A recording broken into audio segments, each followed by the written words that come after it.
ជនជាតិអាមេរិកនិងបារាំងបានធ្វើតេស្តអវិជ្ជមានចំពោះមេរោគ Hantavirus បន្ទាប់ពីចាកចេញពីកប៉ាល់អាជ្ញាធរបាននិយាយថាជនជាតិអាមេរិក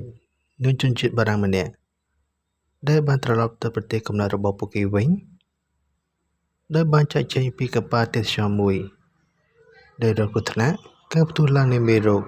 Hantavirus បានធ្វើតេស្តអវិជ្ជមានអង្គការសុខភាពពិភពលោក WHO បាននិយាយកាលពីថ្ងៃច័ន្ទថាសរុបករណីចំនួន 7 នៃមេរោគ Hantavirus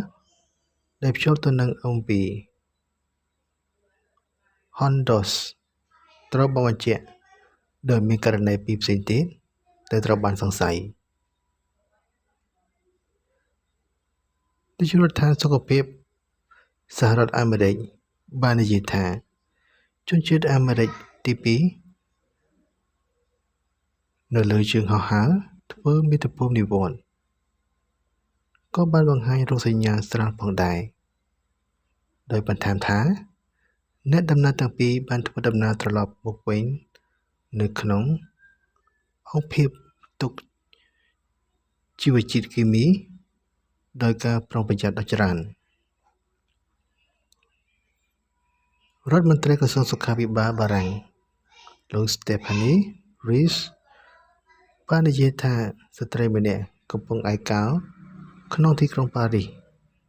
ហើយសុខភាពរបស់នាងកាន់តែយ៉ាប់យ៉ឺនដោយមានការទំនាក់ទំនងចំនួន22នាក់ត្រូវបានតាមដានអ្នកដំណើរ3នាក់បានស្លាប់បន្ទាប់ពីធ្វើដំណើរលើកប៉ាល់ដែលក្នុងនោះ2នាក់ត្រូវបានបញ្ជាក់ថាមានផ្ទុកមេរោគ WHO បាននិយាយថាមនុស្សដែលត្រូវបានគេជឿថាជាអ្នកដំបូងដែលបានឆ្លងមេរោគនេះបានស្លាប់មុនពេលគាត់អាចត្រូវបានធ្វើតេស្តជនជាតិអង់គ្លេស2នាក់ផ្សេងទៀតដែលមានករណីបានបញ្ជាក់កំពុងត្រូវបានព្យាបាលនៅប្រទេសហូឡង់និងអាហ្វ្រិកខាងត្បូង